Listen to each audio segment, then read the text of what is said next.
నమస్కారం ETV news కి స్వాగతం ముందుగా ముఖ్యాంశాలు సామాన్యుడి సాధికారత కోసమే పెద్ద నోట్ల రద్దు చట్టసభల్లో మాట్లాడనివ్వనందునే జనసభకు వచ్చానన్న ప్రధాని త్వరలో నగదు కష్టాలు తీరుతాయని భరోసా నగదు రహిత లావాదేవీల నిర్వహణ సులభతరం చేయాలన్న సీఎంల కమిటీ కేంద్రానికి కీలక సిఫారసులు కేవైసీ నిబంధనలు మరింత సరళీకరించాలని వెల్లడి అక్రమార్కుల బొక్కసాల్లో కట్టలు కట్టలుగా కొత్త నోట్లు కర్ణాటకలో 8 కోట్లు స్నానాల గదిలో దాచిన హవాలా డీలర్ శేఖర్ రెడ్డి కేసులో మరో 24 కోట్లు స్వాధీనం డిజిటల్ లావాదేవీలు ప్రోత్సహించే దిశలో తెలంగాణ సర్కార్ చర్యలు వేగవంతం మంత్రివర్గ ఉపసంఘం ఏర్పాటు తెలుగులో టీ వ్యాలెట్ తెచ్చేందుకు కసరత్తు కృష్ణా ట్రైబ్యునల్ తీర్పుపై సుప్రీంకోర్టుకు వెళ్లనున్న కేసీఆర్ ప్రభుత్వం మంత్రివర్గ భేటీలో నిర్ణయం కొత్త భూసేకరణ చట్టానికి ఆమోదం మచిలీపట్నానికి తూర్పు ఆగ్నేయ దిశలో వర్దా తుఫాను తీరం దాటే సమయానికి బలహీనపడే అవకాశముందన్న వాతావరణ శాఖ అప్రమత్తమైన ఏపీ సర్కార్ చిన్నమ్మ శశికళే అన్నాడీఎంకే పగ్గాలు దక్కే అవకాశం ప్రత్యేకంగా కలిసి విజ్ఞప్తి చేసిన పలువురు మంత్రులు సీనియర్ నేతలు ముంబై టెస్టులో శతక్ కొట్టిన విరాట్ కోహ్లీ మురళీ విజయ్ 7 వికెట్లకు 451 పరుగులు చేసిన భారత్ తొలి ఇన్నింగ్స్ లో 51 పరుగుల ఆధిక్యం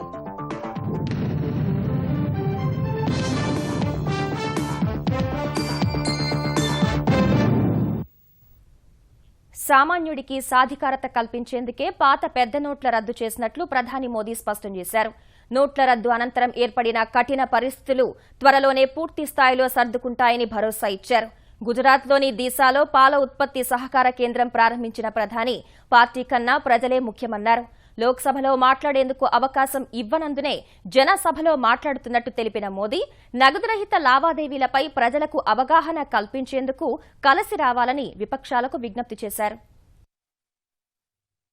అవినీతి నల్లధనం నకిలీ నోట్లు తీవ్రవాద నిర్మూలనే లక్ష్యంగా పెద్ద నోట్ల రద్దు నిర్ణయం తీసుకున్నట్లు ప్రధాని నరేంద్ర మోదీ స్పష్టం చేశారు గుజరాత్లో దిశాలో 350 కోట్ల రూపాయలతో నిర్మించిన జున్ను తయారీ కేంద్రాన్ని ఆయన ప్రారంభించారు అనంతరం జరిగిన సభలో నోట్ల రద్దు తీవ్రవాదులు మావోయిస్టుల వెన్నువిరిచిందన్నారు పేదల వికాసమే తమ ప్రభుత్వ లక్ష్యమని ఆయన ప్రకటించారు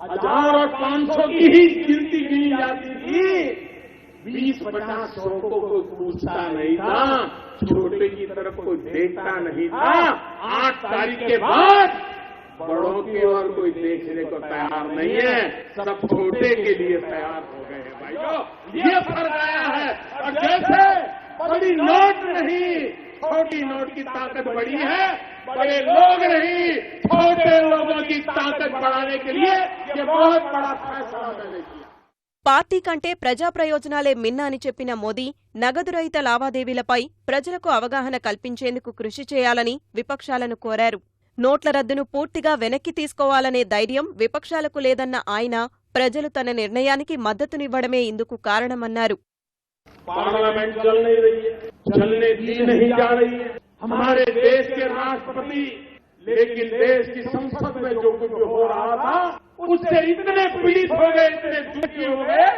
कि 2 दिन पहले उनको सांसदों को सार्वजनिक रूप से टोकना पड़ा सरकार कहती है हम चर्चा चाहते हैं सरकार कहती है प्रधानमंत्री बोलने के लिए तैयार है सरकार कहती है प्रधानमंत्री आकर के कहने को तैयार है लेकिन उनको मालूम है उनका झूठ टिक नहीं पाता है और इसलिए वो चर्चा से भागते रहे हैं और इसलिए लोकसभा में मुझे नहीं बोलने दिया जाता मैंने जनसभा में बोलने का रास्ता चुन लिया నోట్ల రద్దు తర్వాత ఏర్పడిన ఇబ్బందులు త్వరలో సర్దుకుంటాయని మోదీ స్పష్టం చేశారు वो एकदम से धीरे धीरे धीरे धीरे करके पहले जैसी स्थिति की तरफ आगे बढ़ेगा 50 दिन तक ये कठिनाइयां रहने वाली है 50 दिन के बाद आप भी देखेंगे कि धीरे धीरे धीरे आपकी आंखों के सामने परिस्थितियां सुधरती नजर आ जाएगी देश भ्रष्टाचार से मुक्त करने का एक महत्वपूर्ण कदम है। ప్రజలు బ్యాంకుల ముందు బారులు తీరకుండా డిజిటల్ లావాదేవీల వైపు మళ్లాలని ఆయన సూచించారు. అక్రమ మార్గాల్లో పయనించే వారిని వదలబోమని మోదీ హెచ్చరించారు. बैंक वाले जेल में जा रहे हैं, बड़े बड़े गड्ढे लेकर के भागे हुए लोग जेल जा रहे हैं, चारों तरफ उनको लगा था कि ठीक है मोदी जी 1500 की बंद कर देता है, हम पिछले दरवाजे से कुछ कर लेंगे, लेकिन उनको मालूम नहीं था मोदी ने पिछले दरवाजे पर भी कैमरे लगाए हुए हैं। ये सब के सब पकड़े जाने वाले, कोई बचने वाला नहीं है। 2 महीना 3 महीना 6 महीना जिन्होंने भी 8 तारीख के बाद नए पाप किए हैं वो तो किसी हालत में बचने वाले नहीं है भाई। అనంతరం రాయ్సన్ గ్రామంలో తన తల్లి హిరాబా వద్దకు వెళ్లిన మోదీ ఆమె ఆశీర్వాదం తీసుకున్నారు.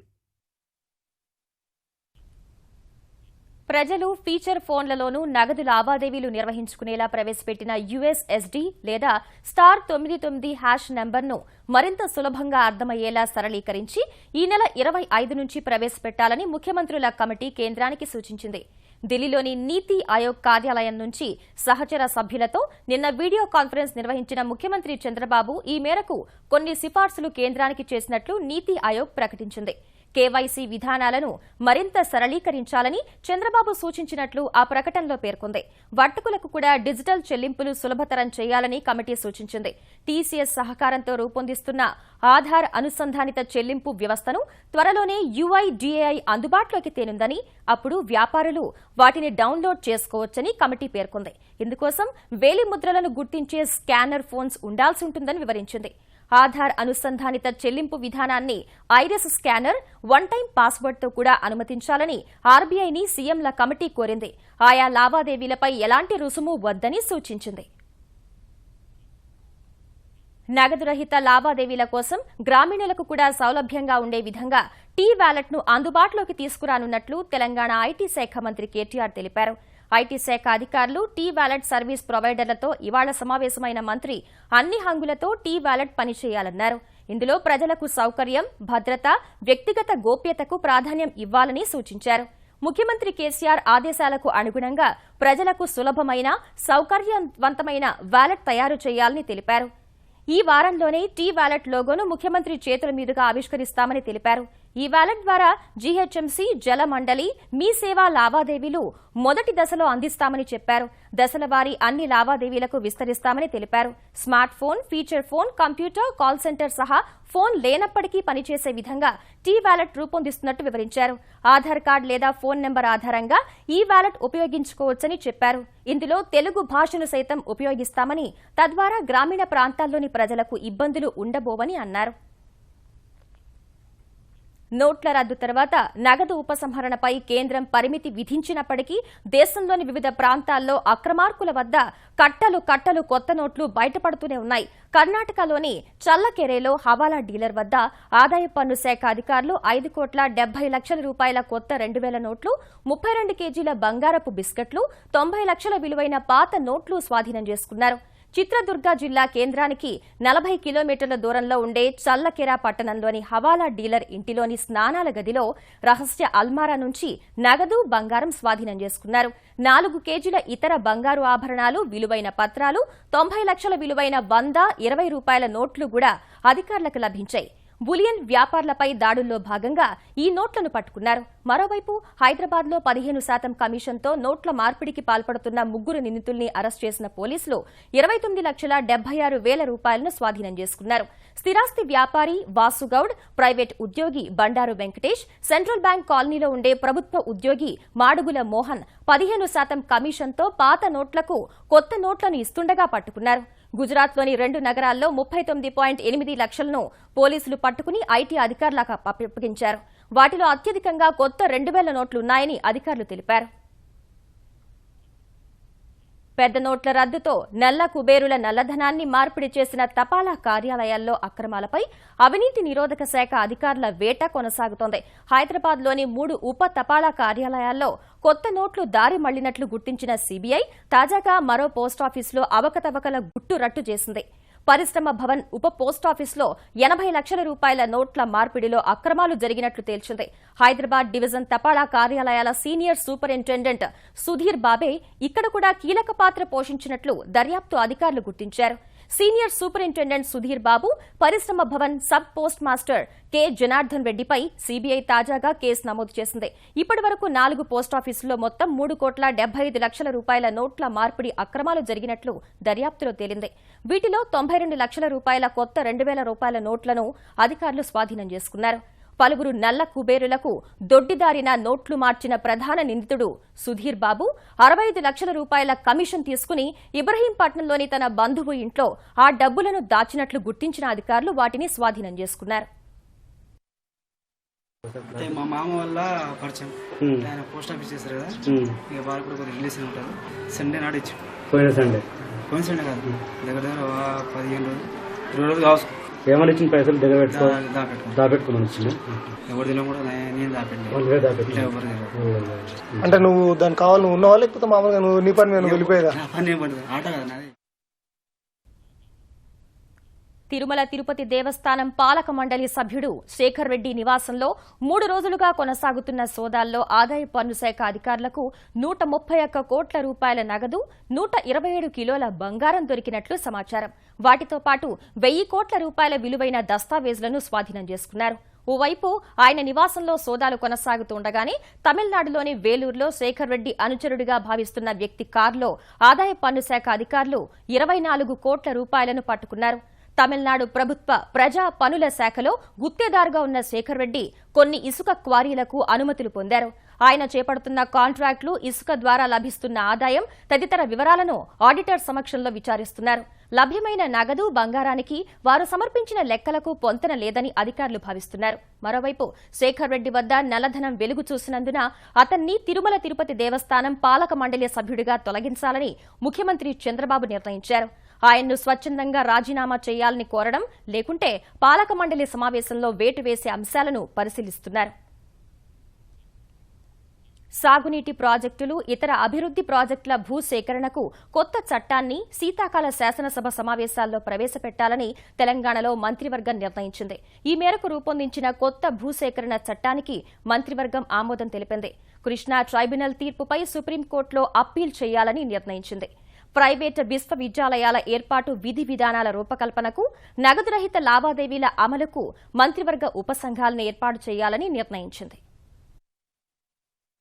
శాసనసభ శీతాకాల సమావేశాల్లో అనుసరించాల్సిన వ్యూహం, ప్రవేశపెట్టాల్సిన బిల్లులపై తెలంగాణ మంత్రివర్గం చర్చించింది. భూసేకరణ కోసం గతంలో జారీ చేసిన 123వ ఉత్తర్వు సహా హైకోర్టుకు నివేదించిన అంశాలతో రూపొందించిన కొత్త చట్టాన్ని ఆమోదించింది. భూసేకరణ తక్కువ వ్యవధిలో పూర్తి చేసి బాధితులకు కేంద్ర చట్టం కంటే ఎక్కువగా పరిహారం అందేలా బిల్లును రూపొందించినట్లు తెలంగాణ సర్కార్ తెలిపింది. ఈ బిల్లును అసెంబ్లీ శీతాకాల సమావేశాల్లోనే ప్రవేశపెట్టనుంది. బీసీ కమిషన్ చట్ట సవరణ, 4 పోలీస్ కమిషనరేట్ల ఏర్పాటు, ఏపీ ట్రైబ్యునల్లోని కేసులు హైకోర్టు బదిలీ, పశుసంవర్ధక విశ్వవిద్యాలయానికి పివి నరసింహారావు పేరు పెడుతూ జారీ చేసిన అత్యవసర ఆదేశాల బిల్లుల్ని కూడా శాసనసభ సమావేశాల్లోనే ప్రవేశపెట్టనున్నారు. ప్రైవేటు విశ్వవిద్యాలయాల ఏర్పాటు బిల్లు కూడా ఈ సమావేశాల్లోనే సభ ముందుకు రానుంది. ప్రస్తుత బిల్లుకు కొన్ని మార్పులు సూచించిన కేసీఆర్ విధి విధానాల రూపకల్పనకు ఉప ముఖ్యమంత్రి కడియం శ్రీహరి నేతృత్వంలో మంత్రివర్గ ఉపసంఘం ఏర్పాటు చేశారు. మంత్రులు కేటీఆర్, పోచారం, తలసాని, జగదీష్ రెడ్డి, ప్రభుత్వ ప్రధాన సలహాదారు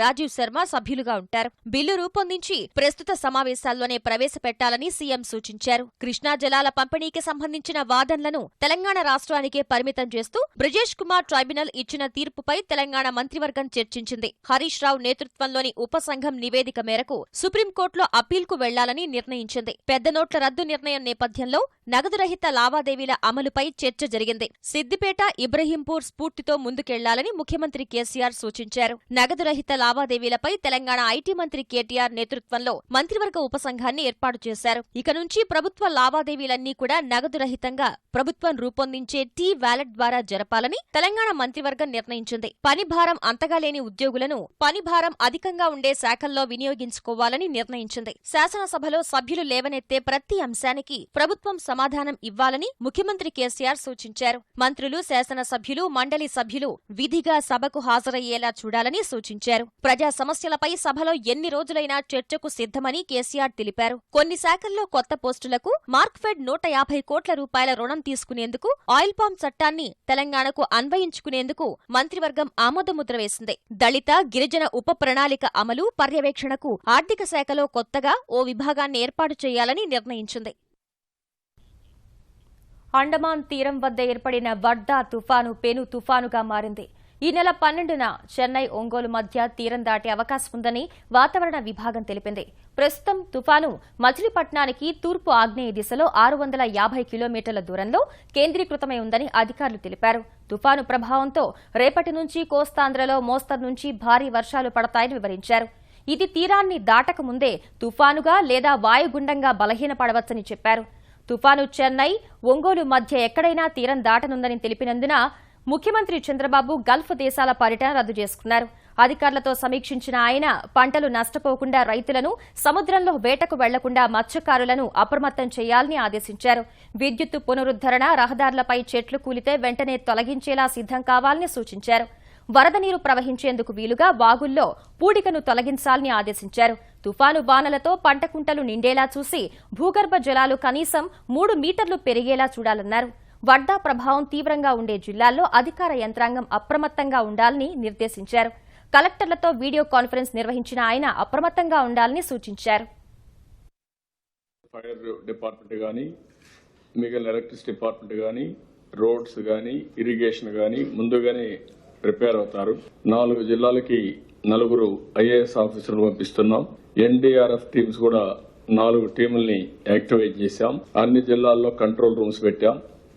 ఇక్కడ కూడా కంట్రోల్ రూమ్ ని యాక్టివేట్ చేశాం. ఎవరికి ఏ ఇబ్బంది లేకుండా రియల్ టైమ్ లో వాళ్ళందరికీ కమ్యూనికేట్ చేస్తారు. ఎవరికి కూడా కన్ఫ్యూజన్ లేకుండా అందరికి కూడా సమాచారం అందుబాటులో పెట్టే పరిస్థితి తీసుకొస్తాం. వర్దా తుఫాను హెచ్చరికలను దృష్టిలో పెట్టుకుని తెలంగాణ సర్కార్ అప్రమత్తమైంది. ప్రస్తుత పరిస్థితుల్లో చేతికి వచ్చిన పంటలను రక్షించేందుకు అన్ని మార్కెట్ యార్డుల్లో ముందస్తు ఏర్పాట్లు చేయాలని తెలంగాణ మార్కెటింగ్ శాఖ మంత్రి హరీష్ రావు అధికార యంత్రాంగాన్ని ఆదేశించారు. అవసరమైన టార్పాలిన్లు సమకూర్చాలని మార్కెట్ కమిటీల కార్యదర్శులకు, చైర్మన్లకు, ఇతర సిబ్బందికి సూచించారు. రైతులు తీసుకువచ్చే ఉత్పత్తులన్నింటినీ వర్షానికి తడవకుండా షెడ్లలో నిల్వ చేయాలని మంత్రి చెప్పారు. క్రయ విక్రయాల ప్రక్రియను వేగవంతం చేయాలని ఆదేశించారు. రైతుల ఉత్పత్తులు తడిచినట్టుగాని, తుఫాను ప్రభావంతో వచ్చే వర్షాలకు దెబ్బతిన్నట్టు ఫిర్యాదులు వస్తే సంబంధిత అధికారులు, సిబ్బందిపై చర్యలు తప్పవని హరీష్ రావు హెచ్చరించారు. తెలంగాణ రాష్ట్రంలో సామాజికంగా, విద్యాపరంగా వెనుకబడిన ముస్లింలకు 12% రిజర్వేషన్లు కల్పించాలని సుధీర్ కమిషన్ ప్రభుత్వానికి సూచించింది. కనీసం 9% రిజర్వేషన్లు ఇచ్చేలా రాజ్యాంగ సవరణకు కేంద్రాన్ని కోరవచ్చని సిఫారసు చేసింది. వెనుకబాటు, నిరాదరణ ప్రాతిపదికగా తెలంగాణలో ముస్లింలకు సామాజిక, విద్యాపరంగా 9 నుంచి 12% రిజర్వేషన్లు కల్పించాలని సుధీర్ కమిషన్ సిఫారసు చేసింది. తెలంగాణలో ముస్లింల స్థితిగతులను అధ్యయనం చేసిన కమిషన్ నివేదికను కేసీఆర్ సర్కార్ ప్రభుత్వ వెబ్సైట్లో పొందుపరిచింది. ముస్లింలలో 85% మంది వెనుకబడిన వారేనని, వారికి తమిళనాడు తరహాలో రిజర్వేషన్లు ఇవ్వొచ్చని సూచించింది. ఈ మేరకు రాజ్యాంగ సవరణ చేయాలని కేంద్రాన్ని కోరవచ్చని పేర్కొంది. తక్షణ అమలుకు 12 సిఫారసులు చేసిన కమిషన్ నియామకాలు, శిక్షణ, అభివృద్ధి కార్యక్రమాల పర్యవేక్షణకు సమాన అవకాశాల కమిషన్ ఏర్పాటు చేయాలని సూచించింది. మెహర్ వంటి ముస్లిం కులాలను ఎస్సీల్లో చేర్చాలని, ఉర్దూ భాషా ఉపాధ్యాయుల ఖాళీలను వెంటనే భర్తీ చేయాలని సిఫారసు చేసింది. దళితులు, గిరిజనుల తరహాలో ముస్లింలకు ఉప ప్రణాళిక రూపొందించాలని, చిన్న వ్యాపారులకు స్టార్టప్ నిధి ఏర్పాటు చేయాలని సూచించింది. గ్రామీణ ప్రాంతాల్లో నిరుపేద ముస్లింలకు భూములు ఇవ్వాలని, వక్ఫ్ ఆస్తుల పర్యవేక్షణకు ప్రత్యేక కమిటీ ఏర్పాటు చేయాలని సూచించింది. సుధీర్ కమిషన్ నివేదిక ఆధారంగా ముస్లింలకు రిజర్వేషన్లపై బీసీ కమిషన్ నోటిఫికేషన్ జారీ చేసింది. ఈ నెల 14 నుంచి 17 వరకు నాంపల్లిలోని కమిషన్ కార్యాలయంలో అభిప్రాయాలు, వాదనలను వినిపించవచ్చని పేర్కొంది. లిఖితపూర్వకంగా ఈ నెల 19 వరకు అభిప్రాయాలు పంపవచ్చని సూచించింది. ఆంధ్రప్రదేశ్లో నగరాల ప్రణాళికలు, అభివృద్ధి దేశంలోని ఇతర నగరాలకు నమూనాగా నిలవాలని ముఖ్యమంత్రి చంద్రబాబు ఆశాభావం వ్యక్తం చేశారు. విజయవాడలోని ఆయన నివాసంలో పురపాలక శాఖ అధికారులతో సమీక్ష నిర్వహించిన ఆయన ఏపీలోని అన్ని నగరాల ఆర్థిక స్థితిగతులు, ఆదాయం పెంచుకునే మార్గాలు, అభివృద్ధి ప్రణాళికలపై సమగ్ర నివేదిక అందించాలని ఆదేశించారు. ప్రతి నగరానికి సొంత వనరులు, స్థానిక బలాల ఆధారంగా అభివృద్ధి ప్రణాళికలు ఉండాలన్న చంద్రబాబు ఆయా నగరాల అభివృద్ధికి విచ్చలవిడిగా నిధులు కల్పించే పరిస్థితులు లేవని, చేపట్టే ప్రాజెక్టుకు వెచ్చించే ప్రతి రూపాయిని జాగ్రత్తగా ఖర్చు పెట్టడంలోనే నిర్వహణ సామర్థ్యం బయటపడుతుందని పేర్కొన్నారు. ఏపీలోని 13 జిల్లాల ప్రధాన కేంద్రాలతో పాటు తిరుపతి, విజయవాడ, రాజమహేంద్రవరం నగరాలను స్మార్ట్ నగరాలుగా తీర్చిదిద్దాలని నిర్దేశించారు. అమరావతి మెట్రో లోగో అంతర్జాతీయ స్థాయిలో ఉండేలా రూపకల్పన చేయాలని సంబంధిత అధికారులకు సూచించారు. హైదరాబాద్ నానక్రామ్ గూడలో 7 అంతస్తుల భవనం కుప్పకూలిన ఘటనలో మృత్యువాత పడిన వారి మృతదేహాలను స్వగ్రామాలకు తరలించారు. గురువారం రాత్రి 9 గంటలకు ప్రమాదం జరగ్గా ఇవాళ తెల్లవారుజాము వరకు మొత్తం 11 మృతదేహాలను శిథిలాల నుంచి వెలికితీశారు. నిన్న బయటపడిన సాంబయ్య, పైరమ్మ, గౌరీ మృతదేహాలను నిన్న సాయంత్రమే వారి స్వగ్రామం విజయనగరం జిల్లా చిలుకలపల్లికి తరలించారు. ఇవాళ తెల్లవారుజాము వరకు మిగతా మృతదేహాలను బయటకు తీశారు. విజయనగరం జిల్లా సుభద్రకు చెందిన తిరిడిపోలి నాయుడు, నారాయణమ్మ, మోహన్, చిలుకలపల్లికి చెందిన కె పోలినాయుడు, వెంకటలక్ష్మి, శంకర్ మృతదేహాలను ప్రత్యేక అంబులెన్స్ల ద్వారా వారి గ్రామాలకు పంపించారు. మృతుల బంధువులు కూడా వెళ్లేందుకు తెలంగాణ ప్రభుత్వం ప్రత్యేకంగా బస్సును ఏర్పాటు చేసింది. బంధువులు ఇంకా రాని కారణంగా 2 మృతదేహాలను ఉస్మానియా శవాగారంలో భద్రపరిచారు. పురచ్చితలైవి జయలలితకు మెరీనా బీచ్లో ఆమెను సమాధి చేసిన చోటే స్మారక మందిరం నిర్మించాలని తమిళనాడు మంత్రివర్గం తీర్మానించింది. ఈ మేరకు జయలలిత మృతి తర్వాత తమిళనాడు ముఖ్యమంత్రి పన్నీర్ సెల్వం నేతృత్వంలో సమావేశమైన ఆ రాష్ట మంత్రివర్గం నిర్ణయం తీసుకుంది. ఉదయం మెరీనా బీచ్లో జయలలితను సమాధి చేసిన చోటకు వెళ్లిన మంత్రులు ఆమెకు నివాళులర్పించారు. అనంతరం సచివాలయం చేరుకుని ముఖ్యమంత్రి నేతృత్వంలో సమావేశమై జయలలిత మృతికి సంతాపాన్ని వ్యక్తం చేస్తూ తీర్మానాన్ని ఆమోదించారు. తర్వాత ముఖ్యమంత్రి సహా మంత్రులు తమ కార్యాలయాలకు వెళ్లి బాధ్యతలు చేపట్టారు. అనంతరం మరోసారి సమావేశమై జయలలిత సమాధి ఉన్న చోట స్మారక మందిరం ఏర్పాటు చేయాలని నిర్ణయించారు. చెన్నై శివారు మధురవాయల్ నుంచి చెన్నై పోర్టు వరకు పెండింగ్లో ఉన్న ఫ్లైఓవర్ నిర్మాణానికి మంత్రివర్గం ఆమోదం తెలిపింది. ఈ ఫ్లైఓవర్ను గతంలో జయలలిత వ్యతిరేకించగా పనులాగిపోయాయి. మధురవాయల్ నుంచి చెన్నై పోర్టు మధ్యలో ట్రాఫిక్ నియంత్రించి చెన్నై పోర్టుకు నేరుగా వాహనాలు చేరడానికి ఈ ప్రాజెక్టు చేపట్టారు. మరోవైపు జయలలిత స్థానంలో అన్నా డీఎంకే అధినేత్రి పదవిని ఆమె ఇష్ట సఖి శశికళ అధిష్ఠించే అవకాశాలు కనిపిస్తున్నాయి. ముఖ్యమంత్రి పన్నీర్ సెల్వం నేతృత్వంలో తమిళనాడు మంత్రివర్గం సమావేశమైన కాసేపటికే కొంతమంది ఇవాళ శశికళను కలిసి పార్టీ పగ్గాలు చేపట్టాలని విజ్ఞప్తి చేశారు. ఈ మేరకు లోక్సభ స్పీకర్ తంబిదురై, పార్టీ తాత్కాలిక అధ్యక్షుడు ఈ మధుసూదనన్ నేతృత్వంలో శశికళను కలిసిన అన్నా డీఎంకే పార్టీ నేతలు జయలలిత వారసత్వాన్ని అందుకుని పార్టీని నడిపించాలని కోరినట్టు తెలుస్తోంది. ప్రస్తుత పరిస్థితుల్లో నాయకత్వంపై ఎలాంటి వదంతులకు అవకాశం ఇవ్వకుండా వెంటనే బాధ్యతలు చేపట్టాలని ఆమెను కోరినట్టు భేటీ తర్వాత తంబిదురై చెప్పారు. 3 దశాబ్దాల నుంచి జయలలిత వెన్నంటి నడిచిన శశికళ మాత్రమే పార్టీ పగ్గాలందుకుని ముందుకు నడిపించగలరని ఆయన వ్యాఖ్యానించారు. ఈ అంశంపై పార్టీ మొత్తం ఆమె వెనుకే ఉందని ఆయన స్పష్టం చేశారు. అన్ని రాష్ట్ర ప్రభుత్వాలతో చర్చించి త్వరలోనే జాతీయ సమాచార విధానాన్ని తీసుకొస్తామని కేంద్ర సమాచార ప్రసార శాఖ మంత్రి వెంకయ్యనాయుడు ప్రకటించారు. ఢిల్లీలో జరిగిన రాష్ట్రాల సమాచార మంత్రుల సదస్సులో పాల్గొన్న వెంకయ్య అన్ని రంగాలకు ఓ విధానం ఉన్నా సమాచార శాఖలో ఆ లోటును భర్తీ చేసేందుకు ఈ నిర్ణయం తీసుకున్నట్లు వివరించారు. దీనిపై త్వరలోనే అధికారులు కార్యాచరణ ప్రారంభిస్తారని తెలిపారు. సినిమాల నిర్మాణాలకు అనుకూలంగా వస్తువులు కల్పించే రాష్ట్రాలకు ₹1 నగదు బహుమతి అందజేస్తామన్న కేంద్ర మంత్రి స్వాతంత్ర్యం సిద్ధించి 70 ఏళ్లవుతున్నా సమాచార శాఖకు ప్రత్యేక విధానం లేకపోవడం దారుణమని ఆవేదన వ్యక్తం చేశారు. సామాజిక రేడియో దీన్ని మరింత విస్తృతంగా అభివృద్ధి చేయడం కోసం ఎవరైనా దాన్ని పెట్టడానికి ముందుకు వస్తే 70% సబ్సిడీ ఇవ్వాలని కేంద్రం నిర్ణయించింది. ఈ అవకాశాన్ని రాష్ట్రాలు ఉపయోగించుకోవాలని కోరుతున్నాను. దీంతో పాటు ఈశాన్య రాష్ట్రాల వినోద విజ్ఞాన కార్యక్రమాల వీక్షణకు అవకాశం తక్కువ కాబట్టి ఆ ప్రాంతంలో ఎవరన్నా కానీ ఈ కమ్యూనిటీ రేడియో పెట్టుకుంటే దానికి 90% సబ్సిడీ కేంద్ర ప్రభుత్వం ఇచ్చేందుకు కూడా నిర్ణయించడం జరిగింది. సమావేశంలో ప్రకటించడం జరిగింది. ఈటీవీ న్యూస్ సమాప్తం. నమస్కారం.